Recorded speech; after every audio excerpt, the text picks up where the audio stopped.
Hello बच्चों, अविद्युत classes में आपका स्वागत है। तो पिछले लेक्चर्स में हम चैप्टर 1 से आने वाले उन सभी न्यूमेरिकल प्रॉब्लम को डिस्कस कर चुके हैं जो 2024 की बोर्ड परीक्षा के लिए बहुत ही महत्वपूर्ण है। आज के इस वीडियो में हम आपके लिए लेकर आए हैं 2024 में आने वाले उन सभी महत्वपूर्ण प्रश्नों को जो चैप्टर 2 से संबंधित हैं। तो चलिए वीडियो को शुरू करते हैं। आज का हमारा पहला क्वेश्चन,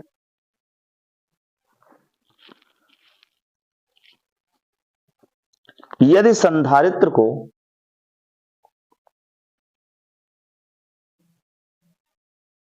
यदि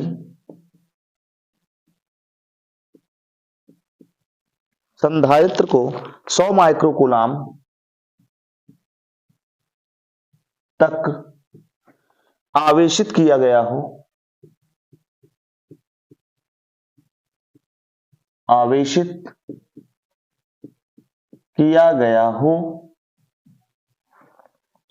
तथा संधारित्र के अंदर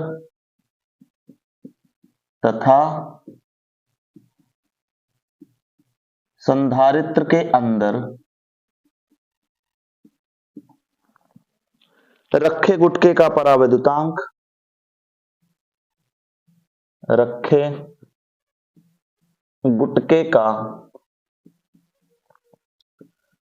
परावैद्युतांक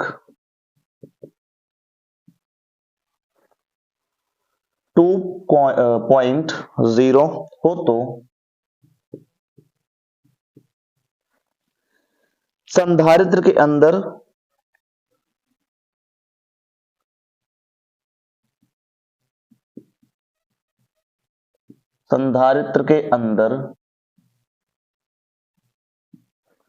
रखे परावैद्युत गुटके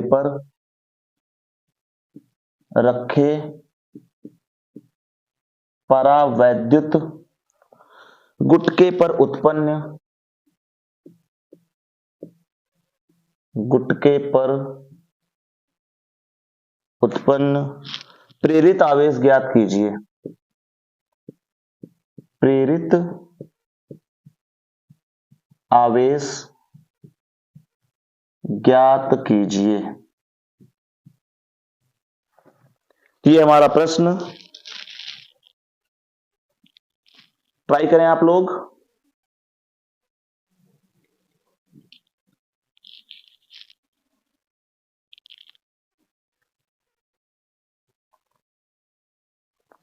चलिए मैं ट्राई करूं।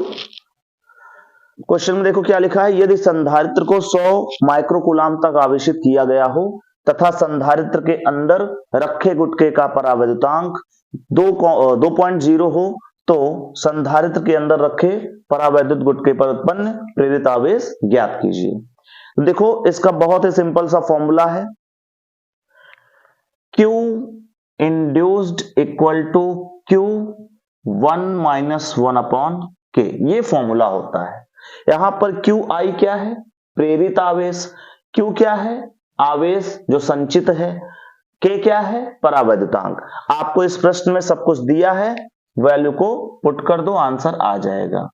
QI is equal to Q की जगह आ जाएगा 100 माइक्रोकूलाम और यहां आ जाएगा 1 माइनस 1/K की जगह आ जाएगा 2। इसको आगे अगर सॉल्व करेंगे तो QI इज इक्वल टू हो जाएगा 100 माइक्रोकूलाम, यहां आ जाएगा 1 माइनस 1/2 को जब हम सॉल्व करेंगे तो ये हो जाएगा 1/2। एलसीएम लेके आप इसको सॉल्व कर सकते हो ना, 1 माइनस 1/2, यहाँ एलसीएम लेंगे 1 और 2 का एलसीएम क्या आएगा बताओ, 1 और 2 का एलसीएम आएगा 2, यहाँ 1 2 जा तो 2 1 जा 2, माइनस 2 1 जा तो 1 1 जा 1, 2 माइनस 1 इक्वल टू 1/2। तो यहां हम क्या लिख सकते हैं 1/2, और आप देखो ये 100 को 2 से अगर हम डिवाइड करें तो क्या आएगा 50। Answer is 50 माइक्रोकूलाम। उस परावैद्युत गुटके में कितना आवेश प्रेरित हुआ है, 50 माइक्रोकूलाम। तो नोट कर लो इसको।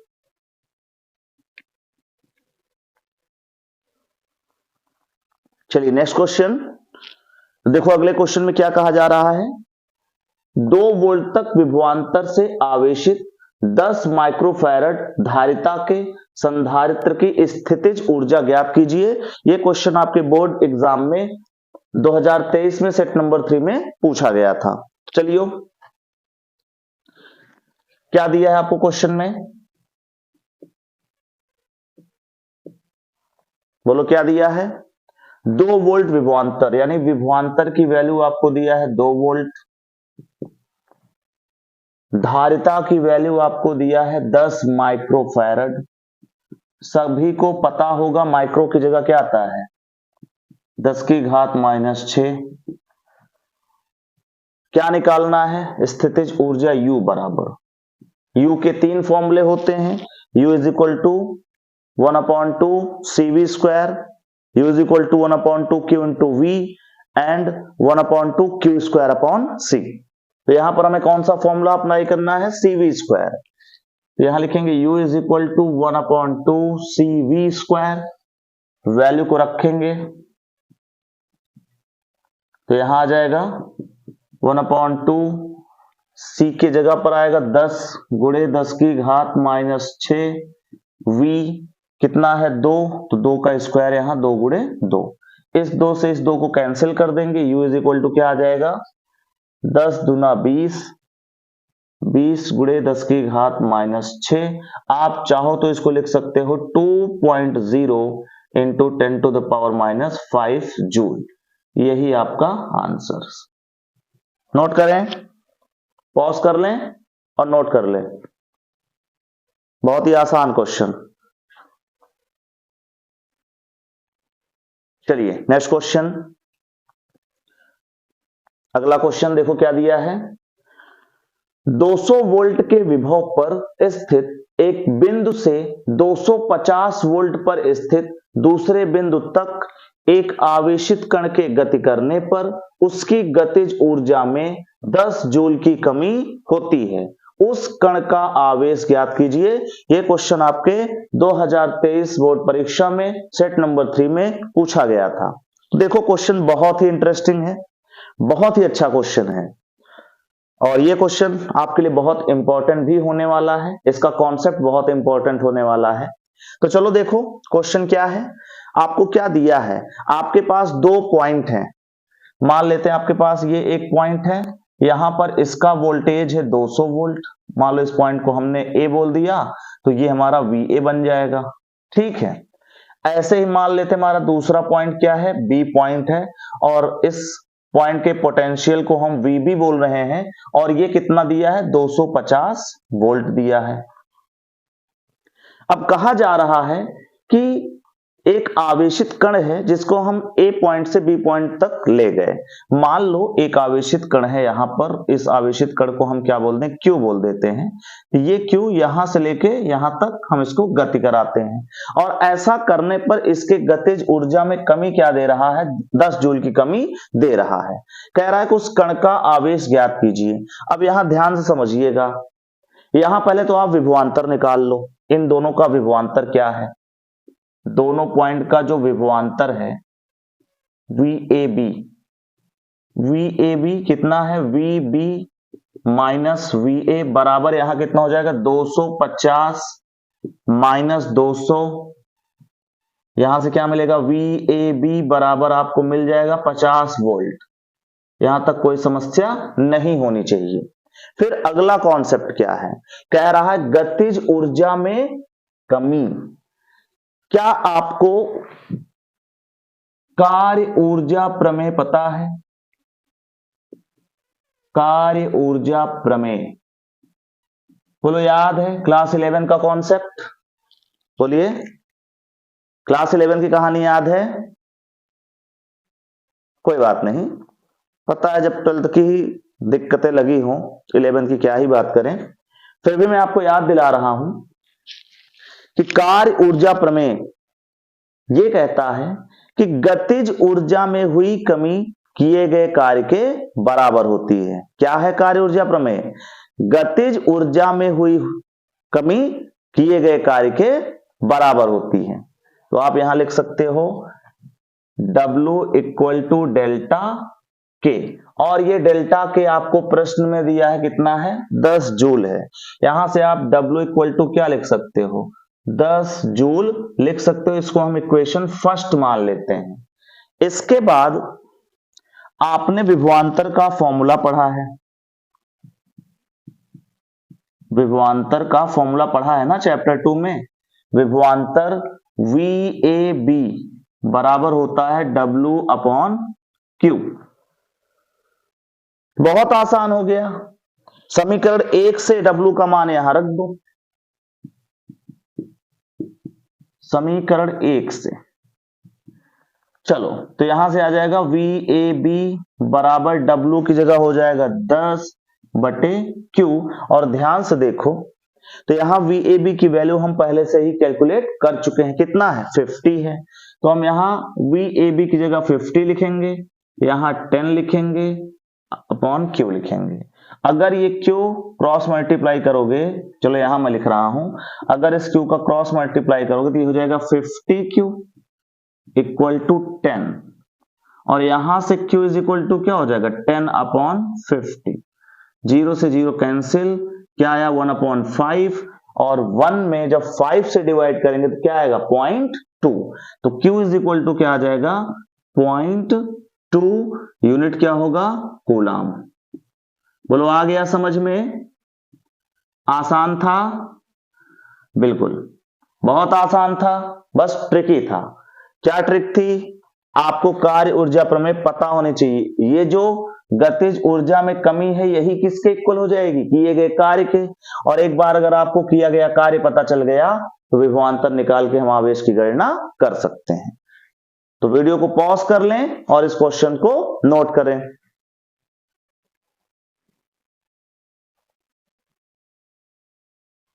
चलिए नेक्स्ट क्वेश्चन। अगला जो प्रश्न है ये 2023 के बोर्ड एग्जाम में सेट नंबर 4 में पूछा गया है। क्या है क्वेश्चन?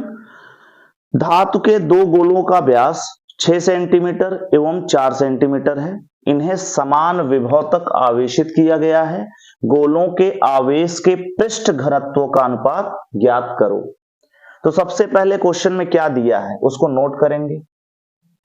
बहुत ही शानदार क्वेश्चन है, कठिन बिल्कुल नहीं है। थोड़े से फॉर्मूले अगर आपको याद है तो ये क्वेश्चन बहुत आसानी से बन जाएगा।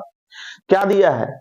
गोलों का व्यास, तो मान लेते हैं गोलों का व्यास अगर ये 6 सेंटीमीटर है तो त्रिज्या क्या होती? त्रिज्या हमेशा व्यास का आधा ना, तो 6/2 करेंगे तो हो जाएगा 3 सेंटीमीटर। नोट कर लें। ऐसे ही R2 कितना है आप बताओ? ये 4 सेंटीमीटर, इसका आधा करेंगे तो हो जाएगा 2 सेंटीमीटर। R1 R2 हमें पता है। विभव दोनों के क्या है? समान है। तो मान लो कि V1 बराबर है V2 के, और इसको हम क्या मान लें? V मान लें।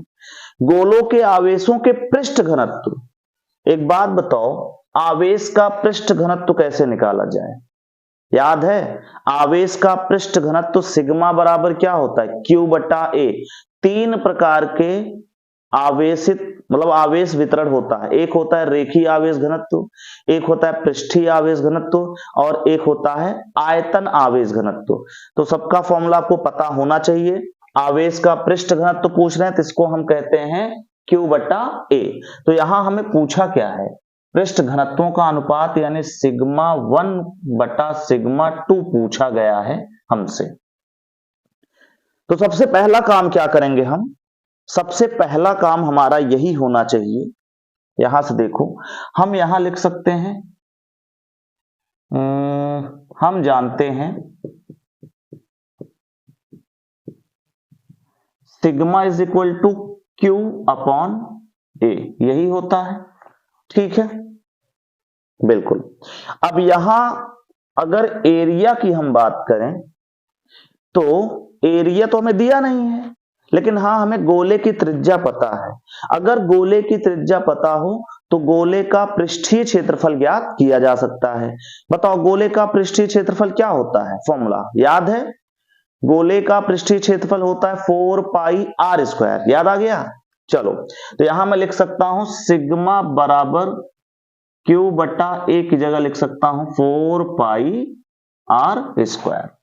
अगर यहां से मैं σ1/σ2 करूं, देखो ध्यान से, एक बात बताओ सब लोग, कितना गंदा लिख दिया।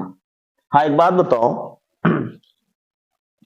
यहां पर 4π तो नियतांक है ना, चलो आवेश मान लो चेंज हो सकता है, त्रिज्या चेंज हो सकती है, बट 4 पाई तो नियत है ना, तो आप लिख सकते हो sigma proportional Q upon R square, ऐसे हम इसको लिख सकते हैं।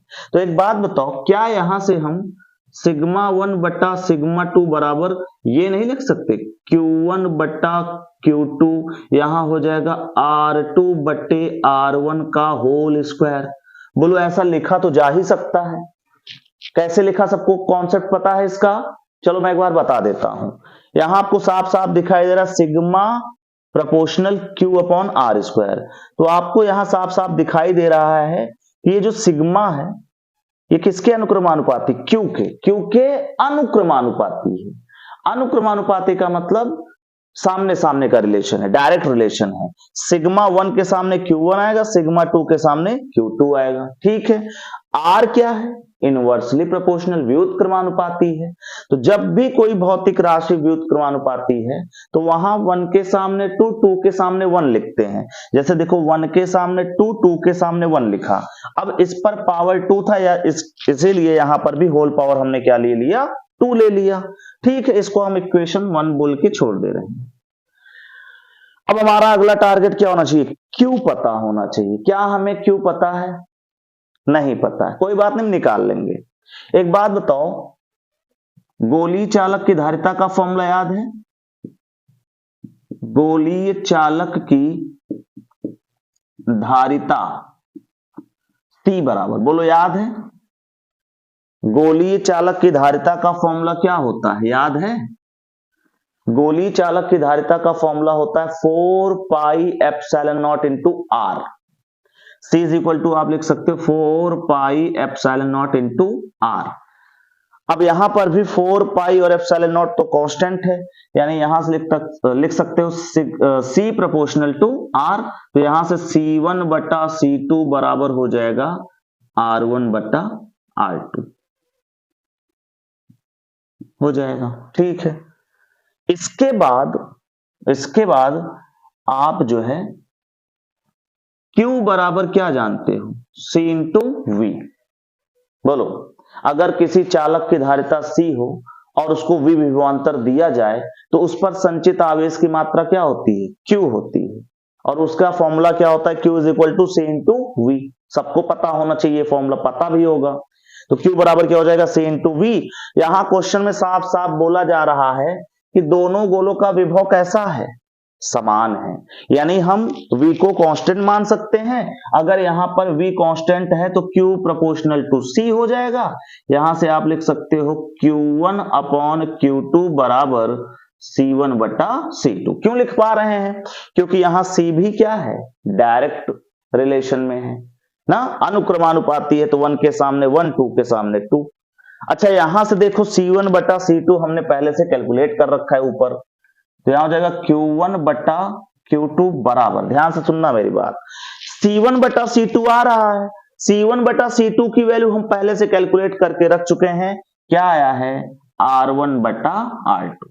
ध्यान से देख लो, Q1 बटा Q2 की जगह क्या आया? C1 बटा C2, और C1 बटा C2 का अनुपात हम पहले से सॉल्व कर चुके हैं, क्या है? R1 अपॉन R2, यानी Q1 बटा Q2 हमारे पास क्या मिल गया? Q1 बटा Q2 हमारे पास आ चुका है R1 बटा R2। अब आप इक्वेशन 1 को देख लो, समीकरण 1 से। समीकरण 1 से आपको क्या पता चलेगा? आपको पता चलेगा सिग्मा 1 बटा सिग्मा 2 बराबर Q1 बटा Q2। Q1 बटा Q2 की जगह क्या लिख सकते हो? R1 बटा R2। इसको हम यहां सॉल्व कर चुके हैं, और यहां क्या दिया है? R2 बटे R1 का होल स्क्वायर, यही है। इसको और थोड़ा आगे सॉल्व करते हैं। क्या हो जाए? सिग्मा 1 बटा सिग्मा 2 बराबर R1 बटा R2, और यहां अगर होल स्क्वायर करेंगे तो ये हो जाएगा R2 का स्क्वायर बटे R1 का स्क्वायर। R2 से कैंसिल होके यहां R2 बचेगा, R1 से R1 स्क्वायर कैंसिल होके R1 बचेगा, यानी यहां सिग्मा 1 बटा सिग्मा 2 बराबर आया क्या? R2 बटा R1। और ध्यान से देखो, तो R2 बटे R1 हम यहां से निकाल सकते हैं।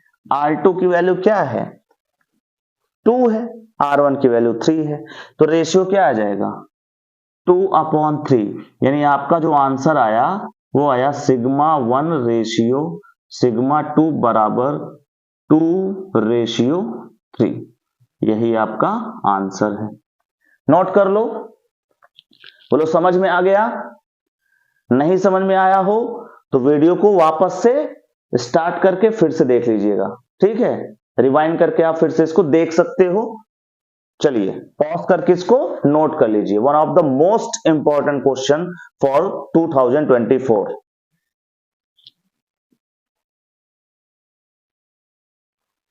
चलिए तो अगला क्वेश्चन क्या कहा गया है, एक समांतर प्लेट वायु संधारित्र के प्लेटों की त्रिज्या 3×10⁻² मीटर तथा धारिता 1 मीटर त्रिज्या वाले आवेशित गोले की धारिता के बराबर है।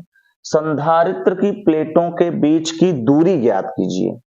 और ये क्वेश्चन रिपीट हुआ है, आप देख लो। ये क्वेश्चन 2023 के बोर्ड एग्जाम में सेट नंबर 4 में पूछा गया है। सेम क्वेश्चन 2022 में भी सेट नंबर 2 में पूछा गया था। बस फर्क क्या था, यहां पर जो त्रिज्या दी गई है ना, वहां पर व्यास दे दिया गया था। जैसे यहां 3×10⁻² मीटर, तो वहां 6 सेंटीमीटर लिखा हुआ है, और जहां यहां धारिता 1 मीटर लिखा ना गोले की त्रिज्या, तो वहां लिखा है 200 सेंटीमीटर। सेम मीनिंग है, सेम। 200 सेंटीमीटर का मतलब 2 मीटर, 2 मीटर का आधा 1 मीटर, इधर 6 सेंटीमीटर का मतलब आधा 3 सेंटीमीटर, सेंटीमीटर को 10⁻² लिख सकते हैं। तो मतलब बस क्वेश्चन के वर्डिंग को चेंज किया है, वैल्यू सेम है, आंसर भी सेम आएगा। इसलिए मैंने यहां पर दोनों से डाल दिए हैं, आप अनसॉल्व में मिलाकर क्वेश्चन को समझ लो। तो शुरू किया जाए। बोलो क्वेश्चन को बहुत ही ध्यान से समझिए, इंपॉर्टेंट क्वेश्चन है, एनसीईआरटी का क्वेश्चन है। क्या है देखो, एक समांतर पट्ट वायु संधारित्र के प्लेटों की त्रिज्या, कुल मिला के यहां जो समांतर प्लेट संधारित्र है ना, यहां पर प्लेट आयताकार नहीं है बल्कि वृत्ताकार है। कुछ समझ में आया? मतलब आपको यहां कुछ ऐसा है, ये संधारित्र कुछ ऐसा है, इस पर प्लस चार्ज है, इस पर माइनस चार्ज है।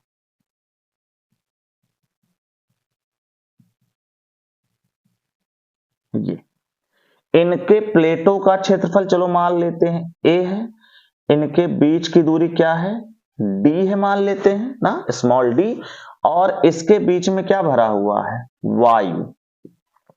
क्या भरा हुआ है, वायु। इस समांतर प्लेट संधारित्र का हम एरिया निकाल सकते हैं। कैसे? देखो यहां क्या क्या दिया है,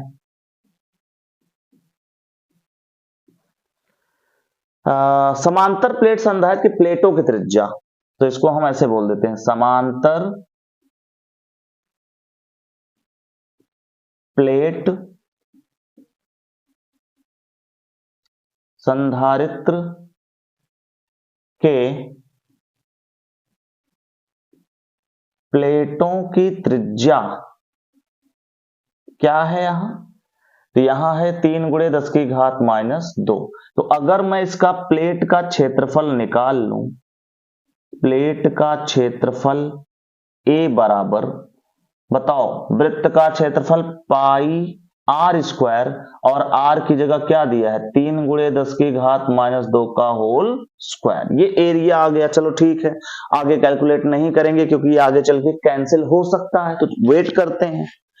और अगर मैं यहां समांतर प्लेट संधारित्र की धारिता का फॉर्मूला लगाऊं, समांतर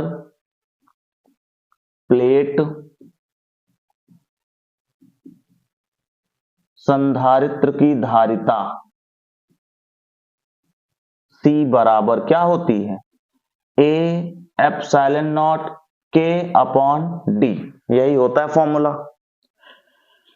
ठीक है, यहां से हम क्या लिख सकते हैं, C बराबर A की जगह क्या आएगा, एरिया की जगह आएगा पाई इंटू 3×10⁻² का होल स्क्वायर, और आ जाएगा ε0 इंटू K की जगह आ जाएगा 1। अब 1 क्यों आया, क्योंकि क्वेश्चन में कह रहा है वायु संधारित्र, वायु के लिए के क्या होता है 1 होता है, समझ गए ना। वायु के लिए क्या होता है, यहां मैं लिख देता हूं, वायु के लिए ना के बराबर क्या ले लिया जाएगा 1, ठीक है। अपॉन डी, डी हमें निकालना है, यही देखो संधारित्र की प्लेटों के बीच की दूरी हमें ज्ञात करनी है, स्मॉल डी हमें ज्ञात करना है, इसको हम इक्वेशन फर्स्ट बोल देते हैं, ठीक। फिर क्वेश्चन में और क्या कहा है, क्वेश्चन में कहा जा रहा है कि जो धारिता है, जो समांतर प्लेट संधारित्र की धारिता है, वो 1 मीटर त्रिज्या वाले आवेशित गोले की धारिता के बराबर है। तो क्या मतलब ये कहा जा रहा है, ये जो C है ना, ये C किसके मतलब किसके बराबर है, ये C बराबर है किसके बताओ, 1 मीटर त्रिज्या वाले गोली चालक की धारिता की। तो आपको गोली चालक की धारिता तो पता ही है ना, आप यहां लिख सकते हो गोलीय चालक की धारिता, और इसको हम लिख देते हैं C। ये किसके बराबर हो जाएगा, अच्छा चलो इसको C डैश बोल देते हैं। समांतर प्लेट की धारिता C मान लिया, गोली चालक की C डैश, फंबल हो जाता है, हाँ C डैश। तो क्या हो जाएगा 4 पाई एप्सिलॉन नॉट इंटू त्रिज्या किसकी, गोली चालक की। तो यहां गोली चालक की त्रिज्या क्या है 1 है, तो यहां क्या आ जाएगा, चलो A लिख लेते हैं। A क्या है यहां, A है गोली चालक की त्रिज्या, तो C डैश बराबर 4 pi epsilon naught into A की जगह क्या आ जाएगा 1।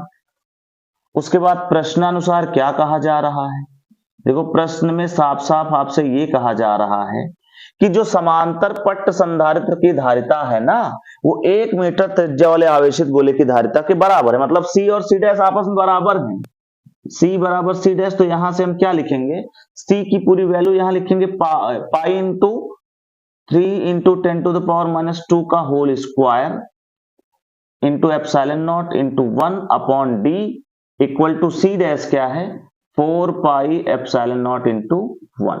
देखो ध्यान से, पाई से पाई कैंसिल, एप्सिलॉन नॉट से एप्सिलॉन कैंसिल, बचा क्या, यहां मैं लिखता हूं, यहां से आया 3 गुणे 10 की घात -2 का स्क्वायर करोगे तो हो जाएगा 3 का स्क्वायर, 9 गुणे 10 की घात -2 का करोगे तो 10 की घात -4 हो जाएगा। बट्टे में क्या आएगा, डी आएगा, उधर क्या आएगा, उधर आएगा 4 इंटू 1 यानी 4, ये डी यहां चल जाएगा, 4 नीचे आ जाएगा, तो 9/4 गुणे 10 की घात -4 बराबर यहां आ जाएगा डी। अब आप 9 में 4 से भाग कर दो, 4 दूना 8 होगा, दशमलव लगाएंगे 10 हो जाएगा, फिर 4 दूना 8, फिर 4 पंचे 20 गुणे 10 की घात -4, यही आपका आंसर है। यूनिट क्या होगी, मीटर होगी, मीटर। डी की वैल्यू यही होगी, डी इज इक्वल टू क्या आ गया आपके पास 2.25 इंटू 10 टू पावर -4। अच्छा इसको ऐसे भी लिख सकते हो, दशमलव को अगर हम यहां शिफ्ट करें, ध्यान से सुनना मेरी बात, दशमलव को अगर यहां लाके शिफ्ट करें तो 0.225 इंटू 10 टू पावर -3 हो जाएगा। और सभी को पता है कि 10 टू पावर -3 को मिली बोलते हैं, क्या बोलते हैं, मिली, यानी यहां से स्मॉल डी बराबर लिखा जा सकता है 0.225 मिलीमीटर। तो ये भी आंसर दिया है सॉल्व में, तो आप यहां कंफ्यूज मत होना, दोनों आंसर सेम है, चाहे जो लिख के चले आना एग्जाम में, ठीक है। तो वीडियो को पॉज कर लो, नोट कर लो, इंपॉर्टेंट क्वेश्चन 2-2 बार रिपीट हुआ है, ठीक, 2-2 बार रिपीट हुआ क्वेश्चन है, नोट करें सभी लोग। चलिए नेक्स्ट क्वेश्चन, ये क्वेश्चन 2023 में सेट नंबर 4 में पूछा हुआ है। इस क्वेश्चन में पहले पूछा गया था कि गॉस की प्रमेय क्या है, सबको पता है क्या होती है गॉस की प्रमेय, किसी बंद पृष्ठ से निर्गत संपूर्ण फ्लक्स उस बंद पृष्ठ में उपस्थित कुल आवेश का 1/ε0 गुना होता है, ये गॉस की प्रमेय हो जाएगी। इसके बाद आपसे क्वेश्चन पूछा ऐसा फिगर बना के कि बिंदु P और बिंदु Q पर वैद्युत क्षेत्र की तीव्रता ज्ञात करो, बहुत आसान क्वेश्चन है। मान लो, माना दोनों प्लेटों का पृष्ठीय आवेश घनत्व क्या हो जाएगा, सिग्मा है। अतः दोनों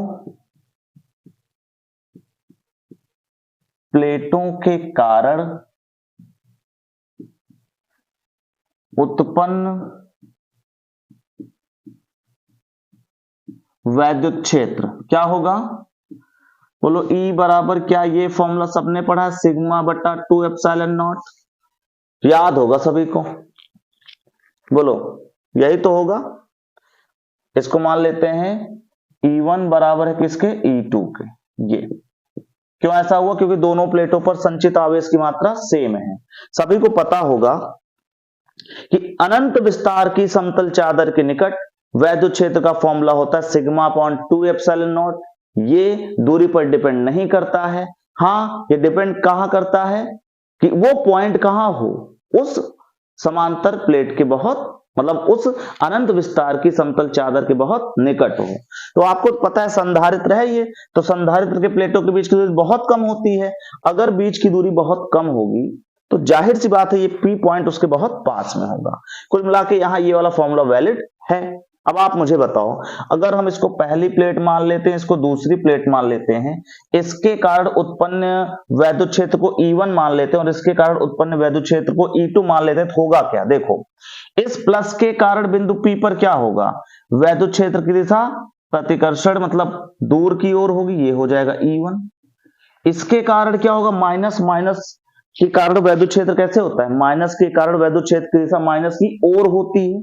आकर्षण देखो माइनस की ओर होगी तो इधर ही क्या आएगा? E2 भी आएगा। तो देखो ध्यान से, बिंदु P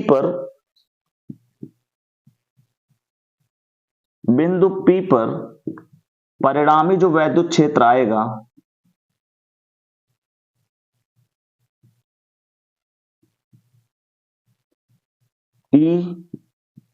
P बराबर, P मतलब पॉइंट P पर, तो चूंकि दोनों वैद्युत क्षेत्र एक ही दिशा में है तो जुड़ जाएंगे, E1 प्लस E2 हो जाएगा। E1 और E2 बराबर भी है तो ये हो जाएगा sigma upon 2 epsilon not plus sigma upon 2 epsilon not.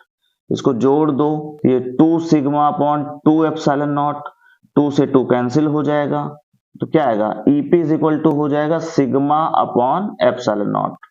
ये इसका आंसर हो गया।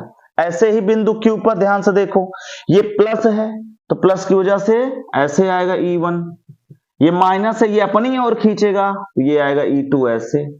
अब E1 E2 विपरीत है पॉइंट Q पर, इसलिए इनका परिणामी क्या होगा? E1 माइनस E2 होगा। तो यही मैं यहां लिखता हूं, बिंदु Q पर परिणामी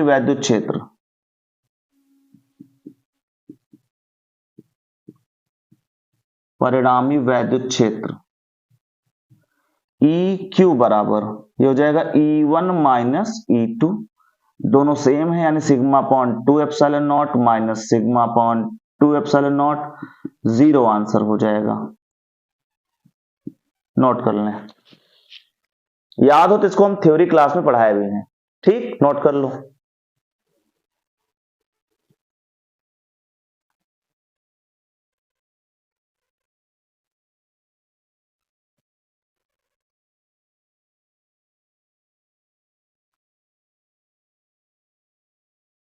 बहुत आसान question.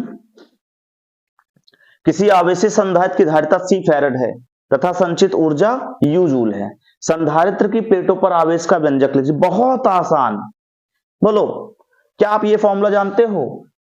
U is equal to 1/2, बोलो Q स्क्वायर अपॉन C, याद है? संचित ऊर्जा का 3 फॉर्मूला होता है, 1/2 CV square, 1/2 Q into V, 1/2 Q square upon C। तो यहां से क्या होगा? देखो ध्यान से, 2CU ये उधर जाके हो जाएगा 2CU बराबर आ गया Q स्क्वायर, यहां से Q इज इक्वल टू क्या हो जाएगा? Under root 2CU। आंसर। बहुत आसान क्वेश्चन, बहुत ही आसान, नोट करो जल्दी से।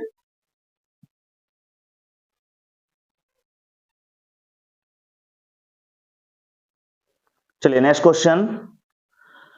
चित्र में दर्शाए गए आवेशों के निकाय की कुल विद्युत स्थितिज ऊर्जा ज्ञात कीजिए। ये आपका चित्र है, इसमें आपको साफ साफ दिखाई दे रहा है, ये एक समबाहु त्रिभुज है। इनकी समस्त भुजाओं की लंबाइयां क्या है? समान है।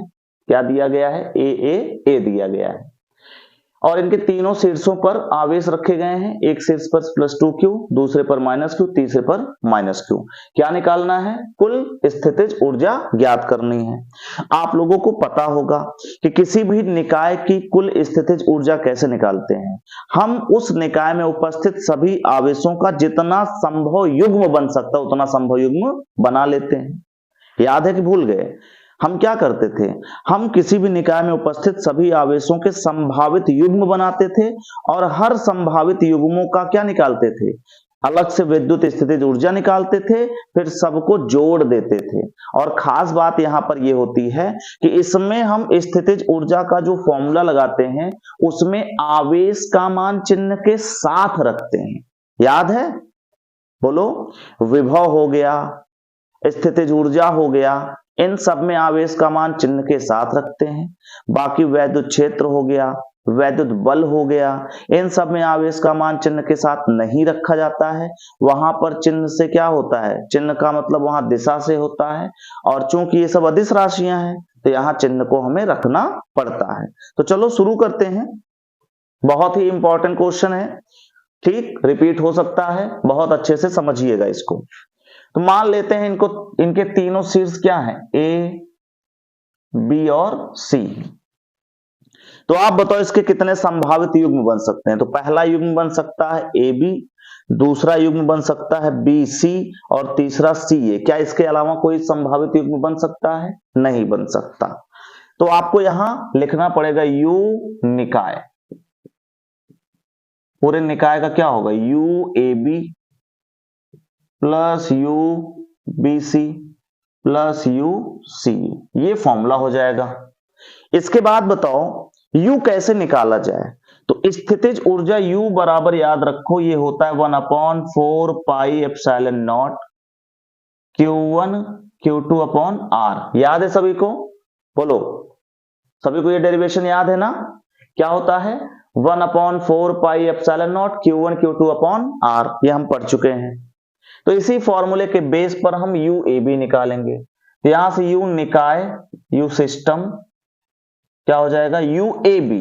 तो यू ए बी की जगह हम लिखेंगे 1/4 पाई एप्सिलॉन नॉट Q1 ए पर रखा आवेश यानी 2Q प्लस में है, फिर Q2 बी पर रखा आवेश माइनस में है, यहां चिन्ह के साथ रखेंगे, बटे दूरी ए से बी की क्या है? ए है। इसको आगे प्लस क्या है? यू बी सी, तो यहां भी हो जाएगा 1/4 पाई एप्सिलॉन नॉट। बी पर क्या है? -Q है। सी पर भी क्या है? -Q है, अपॉन दूरी क्या है? ए है, प्लस यू सी ए, यानी हो जाएगा 1/4 पाई एप्सिलॉन नॉट। सी पर क्या है? -Q है। ए पर क्या है? +2Q है, अपॉन बीच की दूरी ए। जरा इसको और आगे सॉल्व करते हैं तो ये हो जाएगा यू निकाय बराबर, यहां सब में कॉमन क्या है? 1/4 पाई एप्सिलॉन नॉट ए सब में कॉमन है, कॉमन ले लीजिए। 1/4 पाई एप्सिलॉन नॉट ए सब में कॉमन हो जाएगा। यहां क्या बचेगा? Plus minus minus 2Q square, यहां आ जाएगा minus minus plus Q square, और यहां हो जाएगा minus plus minus 2Q square. इसको जरा सॉल्व करो, ये माइनस जुड़ जाएगा, क्या हो जाएगा? -2Q स्क्वायर यानी -4Q स्क्वायर, फिर ये प्लस है तो माइनस प्लस माइनस हो जाएगा, 4 में से 1 निकल जाएगा, -3 बचेगा, माइनस बड़ा था। तो यू निकाय बराबर क्या हो जाएगा? 1/4 पाई एप्सिलॉन नॉट, ऊपर क्या बचा? माइनस में 3Q स्क्वायर बटे में ए। आप चाहो तो इसको ऐसे लिख सकते हो, ये माइनस पहले 1/4 पाई एप्सिलॉन नॉट, यहां हो जाएगा 3Q स्क्वायर अपॉन ए। यही आपका फाइनल आंसर है।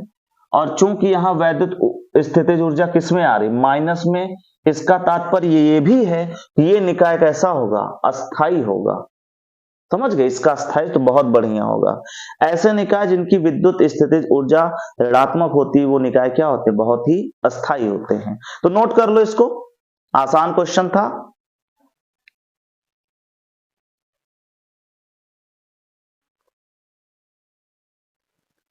चलिए नेक्स्ट क्वेश्चन, और ये बहुत ही शानदार क्वेश्चन 2023 कि बोर्ड एग्जाम में ये सेट नंबर 6 में पूछा गया था, बहुत ही अच्छा क्वेश्चन है।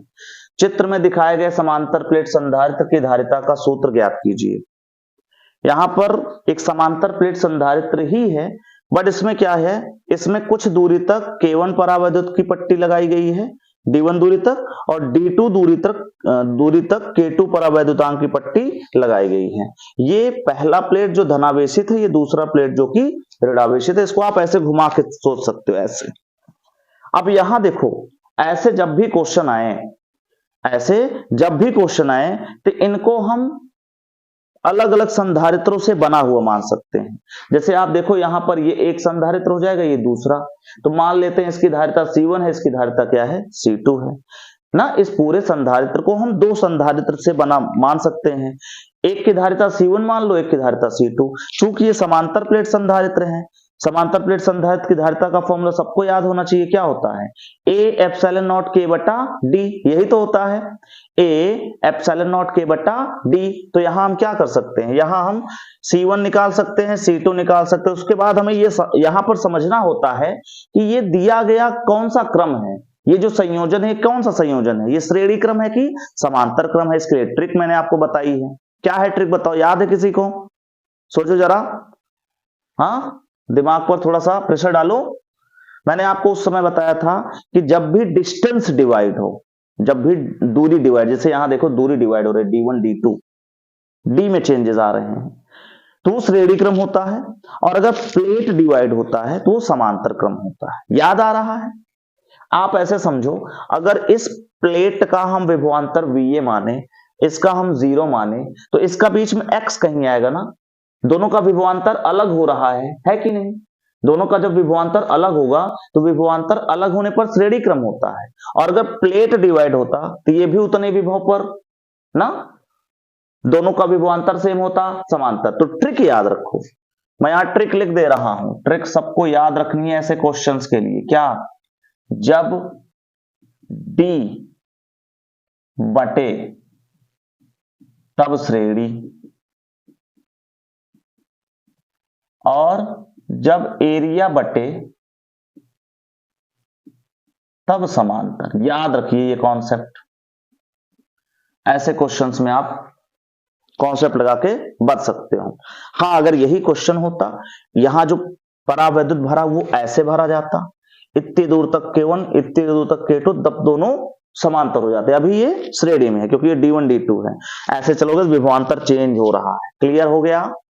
बोलो, आ गया समझ में? आया कि नहीं भाई? ये ट्रिक आपको याद रखनी है। अब आप देखो, आप यहां लिखोगे, माना दिया गया संधारित्र दो अलग अलग संधारित्रों के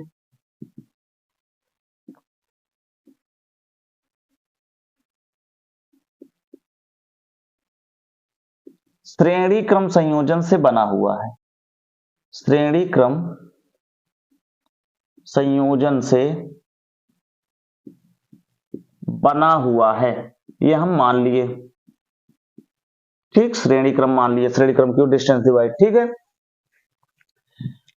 तो यहां से आप मान लो C1 आपको ये वाला है, ये जो ऊपर वाला आपको दिख रहा है ना प्लेट, उसको हम C1 मान लेते हैं। अच्छा, C बराबर याद करो क्या होता है, A एप्सिलॉन नॉट K बटा D होता है, किसके लिए, समांतर प्लेट संधारित्र के लिए। तो यहां से C1 बराबर क्या, देखो पहला जो संधारित्र है उसका जो प्लेट का क्षेत्रफल वो तो A ही होगा, है कि नहीं। तो A की जगह A ही आएगा, एप्सिलॉन नॉट रहेगा, K की जगह क्या होगा, तो K1 हो जाएगा, अपॉन D की जगह क्या हो जाएगा, D यहां D1 है तो D1, C1 हो गया ना। इसी प्रकार C2 बराबर क्या हो जाएगा, तो A एप्सिलॉन नॉट K2 बटा D2, यही तो होगा, बिल्कुल यही होगा भाई। ये दूसरा है, इसका भी प्लेट का क्षेत्रफल A होगा, डिस्टेंस D2 है, परावर्तनांक K2 है, ये आ गया। क्योंकि श्रेणी क्रम संयोजन का तुल्य क्या होता है, अतः तुल्य संधारित्र या तुल्य धारिता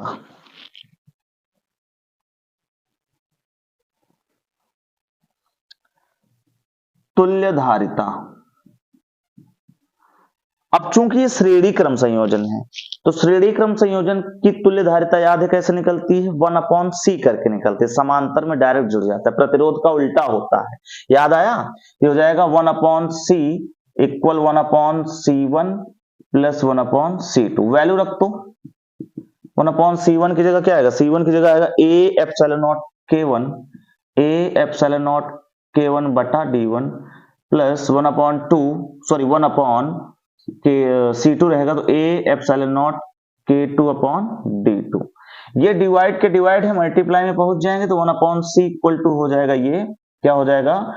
D1 upon a epsilon not K1 plus D2 upon a epsilon not K2। बोलो समझ में आया यहां तक? बोलो सब लोग। 1/c इक्वल टू 1 अपॉन, अब C1 की वैल्यू ये रखा, फिर C2 की वैल्यू ये रखा, फिर हमने देखा ये D1 डिवाइड का डिवाइड है, कहां पहुंच जाएगा? मल्टीप्लाई में पहुंच जाएगा। ठीक है, ऐसे लिख सकते हैं। अब इसमें कॉमन ढूंढ लो। 1/c इक्वल टू, यहां कॉमन सबको दिखाई दे रहा होगा, 1/a एप्सिलॉन नॉट कॉमन है। ऊपर क्या बचा? D1 अपॉन K1, नीचे क्या बचा? D2 upon K2। इसको और भी सॉल्व हम करेंगे। क्या लिख सकते हैं और देखते हैं। 1/c इक्वल हो जाएगा 1/a एप्सिलॉन नॉट। यहां अगर हम एलसीएम लेंगे तो K1 K2 आएगा, यहां K1 K2 आएगा। फिर क्या बचेगा? K1 से K1 कैंसिल, K2 को गुणा D1 में हो जाएगा D1 K2 प्लस यहां K2 से K2 कैंसिल हो जाएगा D2 K1। ये आ गया, ये 1/c आया है। अगर यहां से c निकालोगे ना तो ये उल्टा हो जाएगा, ऊपर हो जाएगा a epsilon not K1 K2 divide में हो जाएगा D1 K2 plus D2 K1। यही फॉर्मूला होगा, यही होगी संधारित्र की धारिता का सूत्र दिए गए संधारित्र के लिए। नोट करें, बहुत ही अच्छा क्वेश्चन, और ऐसे क्वेश्चन एग्जाम में जरूर आते हैं। ट्रिक समझ में आ गई? जब डिस्टेंस डिवाइड हो तो श्रेणी, प्लेट डिवाइड हो तो समांतर। श्रेणी में 1 अपॉन करके जोड़ते हैं, समांतर में डायरेक्ट जोड़ते हैं। जैसा मतलब जितने इसमें ऐसे अलग अलग पार्ट्स दिखे उनको हम अलग अलग संधारित्र मान के C1 C2 C3 ऐसे निकाल सकते हैं। आ गया समझ में? नोट करो।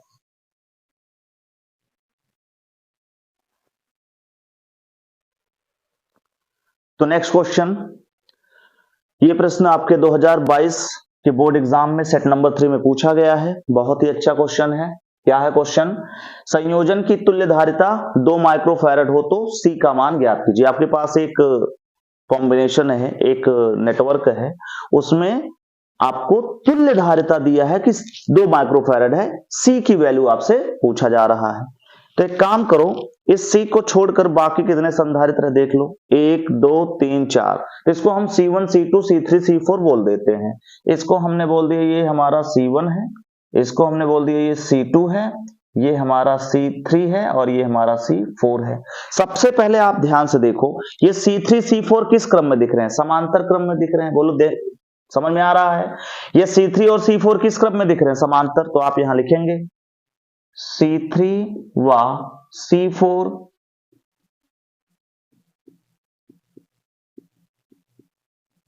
समांतर क्रम में है, तो यानी तुल्य धारिता इन दोनों की क्या हो जाएगी?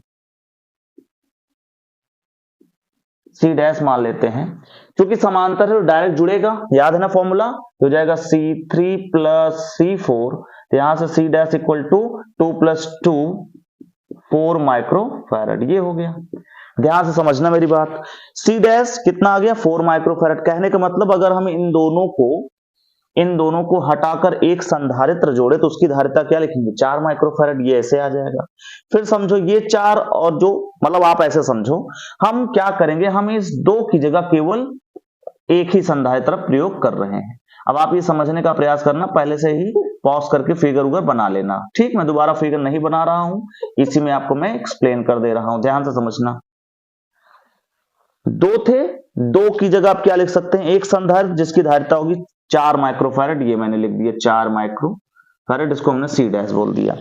अब आप ध्यान से समझो, अगर यहां से हम करंट फ्लो कराएं तो यहां करंट डिवाइड होगा, जहां करंट डिवाइड होता है वहां कौन सा क्रम याद है, जहां करंट डिवाइड होता है तो समांतर होता है, ठीक है, यहां ये समांतर, उसके बाद ये करंट इसमें इससे फ्लो होता हुआ यहां भी पहुंचेगा, यहां वाला करंट यहां भी पहुंच रहा है, इसका मतलब ये दोनों कौन से क्रम में है, श्रेणी।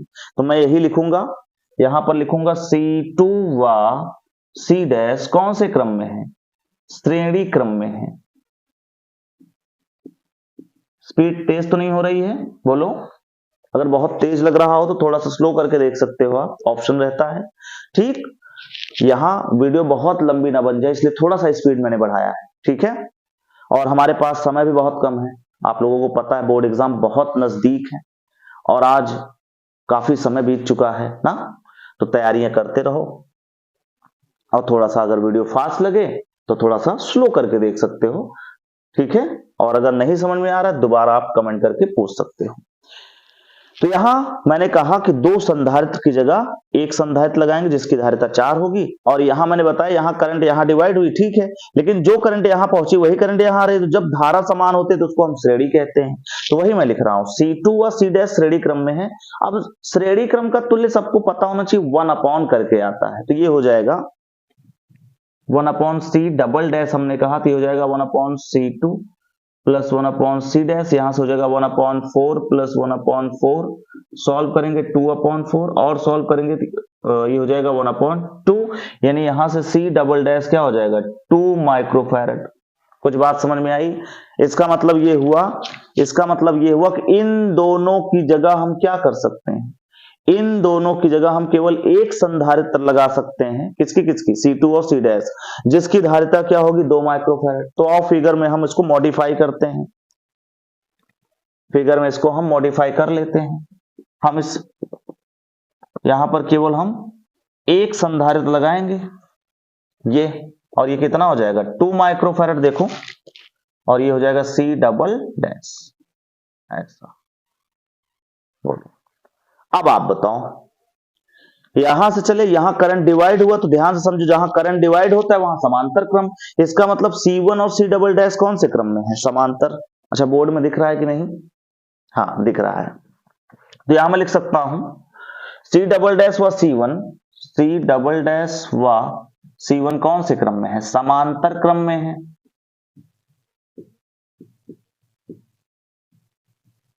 अगर ये समांतर क्रम में है तो इनका तुल्य C ट्रिपल डैश मान लो और डायरेक्ट जोड़ेंगे, क्योंकि समांतर में डायरेक्ट जुड़ता है, ये हो जाएगा 2 प्लस 2 4 हो जाएगा, 4 माइक्रोफैरड। इसका मतलब क्या हुआ, इसका मतलब हुआ कि इन दोनों की जगह केवल हम एक संधारित्र लगा सकते हैं, तो कुल मिला के हम इसको हटा सकते हैं। अब ये हमने हटा दिया, ये इस संधारित्र का कोई मतलब था नहीं, तो हमने इसकी जगह क्या लिखा 4 माइक्रोफैरड, और इसको हमने क्या बोला C ट्रिपल डैश। ध्यान से देखो तो ऐसे करंट जाएगा ऐसे घूम जाएगा, ये श्रेणी दिख रहा है साफ साफ, तो आप बोल सकते हो C व C ट्रिपल डैश श्रेणी क्रम में है, अल्टीमेटली ये श्रेणी क्रम में है, और श्रेणी क्रम का आंसर सबको पता है। अब चूंकि ये पूरे परिपथ की धारिता आने वाले थे, इसको हम C इक्विवेलेंट लिख सकते हैं, ये हो जाएगा 1 upon C equivalent equal to 1 upon C plus 1 upon C triple dash, यहां से हो जाएगा 1 अपॉन C इक्विवेलेंट कितना दिया था क्वेश्चन में 2 माइक्रोफैरड, देखो तुल्य धारिता क्वेश्चन का क्या है 2 माइक्रोफैरड, तो यहां हम लिखेंगे 2 और ये हो जाएगा C, हमें कैलकुलेट करना है, C ट्रिपल डैश की जगह हो जाएगा 4, इसको यहां भेज दो तो 1 upon 2 minus 1 upon 4 equal to 1 upon C हो जाएगा ना, ये प्लस 1 अपॉन 4 था, इधर आके माइनस 1 अपॉन 4 हो जाएगा, 2 और 4 का एलसीएम क्या होगा 4 होगा, यहां से 2 2 जा तो 2 1 जा 2 माइनस 4 1 जा तो 1 1 जा 1, यहां से आ गया 1 अपॉन C, और आगे अगर सॉल्व करोगे तो 2 माइनस 1 1 हो जाएगा, 1 upon 4 equal to 1 upon C, cross multiply C equal to 4, unit क्या होगी माइक्रोफैरड, यानी हमने C की वैल्यू ज्ञात कर ली है, क्या है 4 माइक्रोफैरड। बहुत आसान क्वेश्चन था, हमने इन डिटेल इसको एक्सप्लेन किया है, फिगर को मॉडिफाई करके भी दिखाया कि कैसे ये सॉल्व किया जा सकता है, ठीक है, नोट कर लो सब लोग।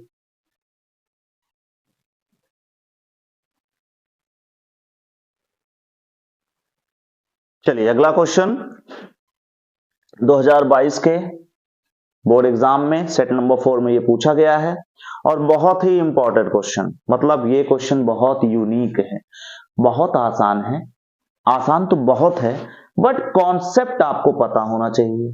पहली बात तो किनके बीच निकालने की बात कर रहा है, बिंदु ए एवं बी, हमने यहां ए चुना, हमने यहां बी चुना। अब सबसे पहले देखना है कौन कौन से क्रम में है। देखो वैसे तो दिख रहा है आपको ये समांतर में है ना, बट आप कंफ्यूज भी हो सकते हो। देखो ए से चले यहां डिवाइड हो, फिर करंट यहां फिर से डिवाइड हुआ, यहां भी डिवाइड हो रहा है, कई जगह करंट डिवाइड हो रहा है, तो हमारे दिमाग में कंफ्यूजन आ सकती है जब भी ऐसा क्वेश्चन आए।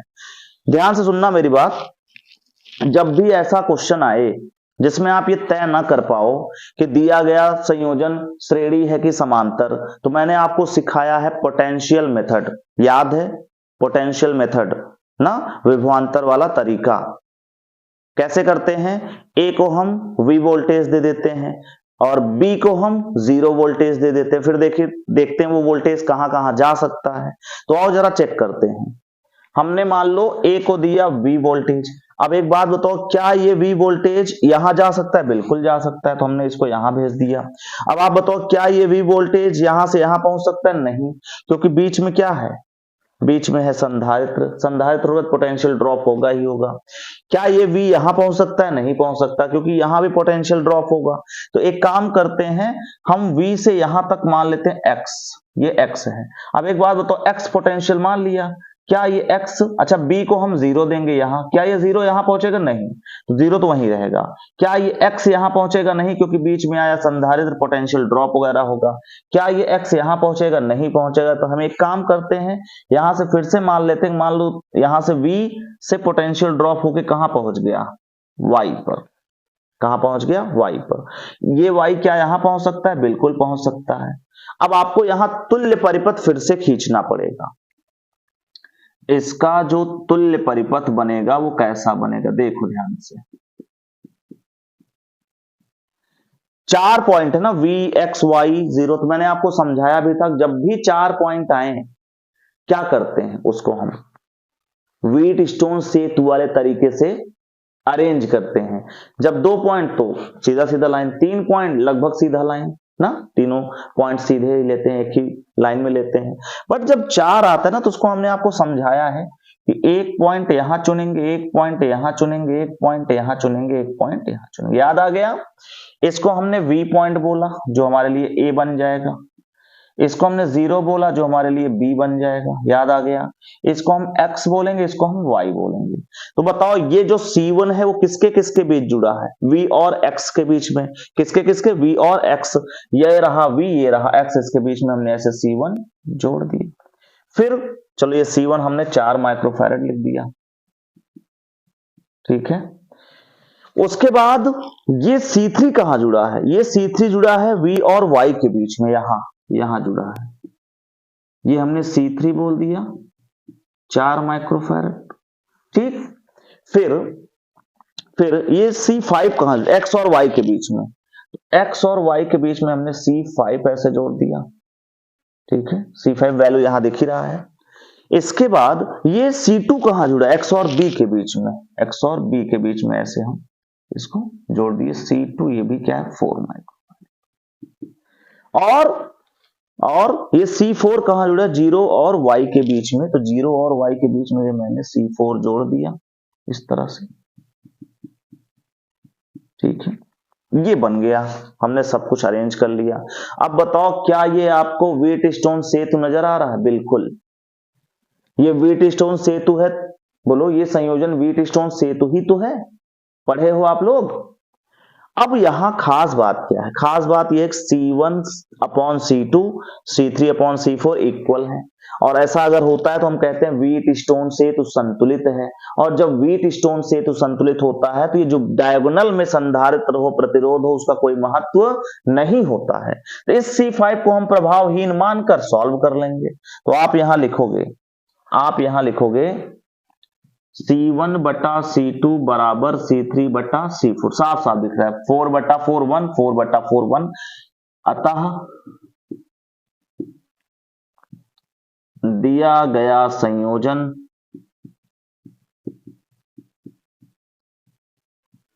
संतुलित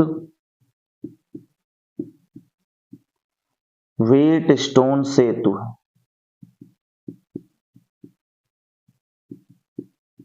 क्या है? संतुलित व्हीटस्टोन सेतु है। अगर ये है तो डायगोनल में जो संधारित्र लगा यानी C5 प्रभावहीन है।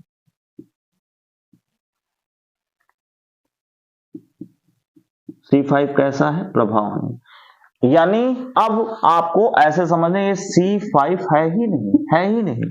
तो ध्यान से देखो, ये C1 C2 श्रेणी बनेगा, C3 C4 श्रेणी बनेगा, फिर दोनों समांतर बन जाएंगे। तो यहां मैं लिख सकता हूं C1 व C2 श्रेणी में है। अगर श्रेणी में है तो यहां से 1/c dash equal to 1/c1 plus 1/c2 अगर सॉल्व करेंगे तो 1/4 प्लस 1/4 2/4 1/2 ना, कैंसिल हो जाएगा, 2 1 कम 2 2 दूना 4, c dash equal to 2 microfarad. अब ये कैलकुलेशन तो कर ही लोगे, अब बोलो कैलकुलेशन तो आ ही जाएगा। फिर यहाँ C3 और C4 क्या है? श्रेणी में है। C3 व C4 श्रेणी में है। अगर ये श्रेणी में है तो बताओ क्या होना चाहिए? फिर से 1/c double dash equal to 1/c3 plus 1/c4, ये हो जाएगा 1/4 2/4 कैंसिल होकर 1/2, c डबल डैश क्या आ जाएगा? 2 माइक्रोफैराड। फिर यहां इनका तुल्य c डैश, इनका c डबल डैश दोनों समांतर, तो आप यहां लिखेंगे c डैश व c डबल डैश कैसे हैं? समांतर हैं। समांतर का होता है C इक्विवेलेंट इक्वल टू होता है C dash plus C double dash, जुड़ जाएगा डायरेक्ट, 2 + 2 आंसर इज 4 माइक्रोफैराड। पूरा आंसर क्या आया? पूरे संयोजन की तुल्य धारिता क्या आ गई? 4 माइक्रोफैराड। ठीक है, बहुत अच्छा क्वेश्चन था। अब क्वेश्चन का सेकंड पार्ट क्या कह रहा है, ध्यान से समझो। क्वेश्चन का सेकंड पार्ट कह रहा है कि अगर ए बी के बीच में हमने 15 वोल्ट की बैटरी जोड़ दी तो क्या होगा।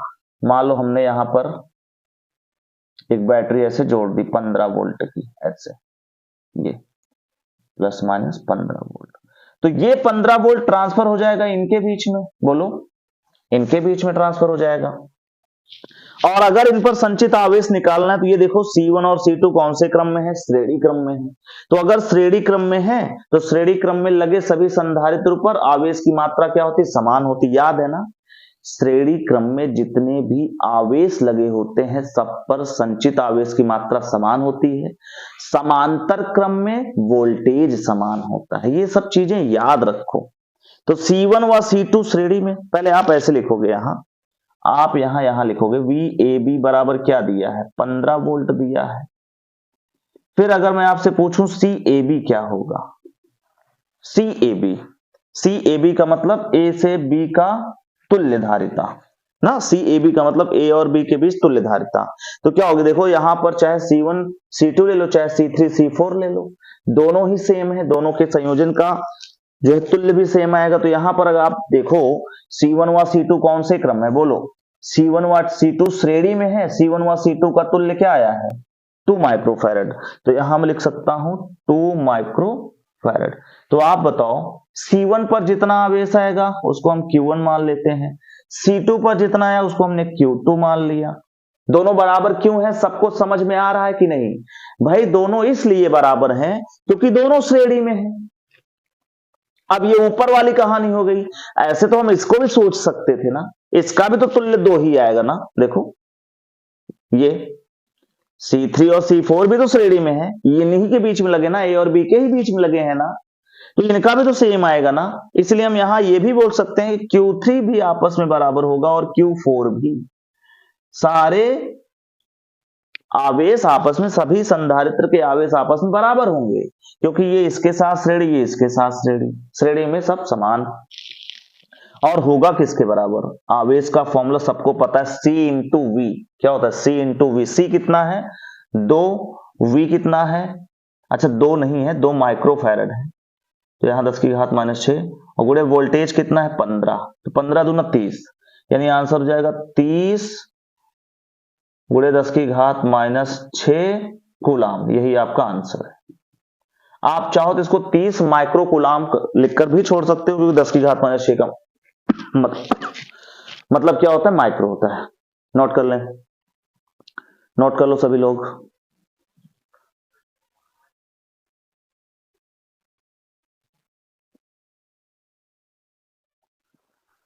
चलिए नेक्स्ट क्वेश्चन। अगला क्वेश्चन 2022 के सेट नंबर 5 में पूछा गया था। 1 फैराड धारिता वाले गोली चालक की धारिता की त्रिज्या ज्ञात कीजिए। गोली चालक की त्रिज्या ज्ञात की, बहुत सिंपल। यहां पर धारिता आपको दिया है 1 फैराड, क्या निकालना है, त्रिज्या निकालना है। फॉर्मूला क्या होता है, C is equal to 4 pi epsilon naught into R। गोली चालक की धारिता का यही तो फॉर्मूला होता है। यहां से अगर आपसे मैं पूछूं R बराबर क्या हो जाएगा, तो ये चला जाएगा उधर 1/4 पाई एप्सिलॉन नॉट इंटू C। अब एक बात बताओ, R इक्वल टू, इसकी वैल्यू क्या होती है, 9 गुणे 10 की घात 9, C की जगह 1 ना, तो R इक्वल टू क्या आ जाएगा, 9 गुणे 10 की घात 9 मीटर। यही आपका आंसर। बहुत सिंपल क्वेश्चन, ये 1 नंबर में पूछा हुआ था, जल्दी से नोट कर लो।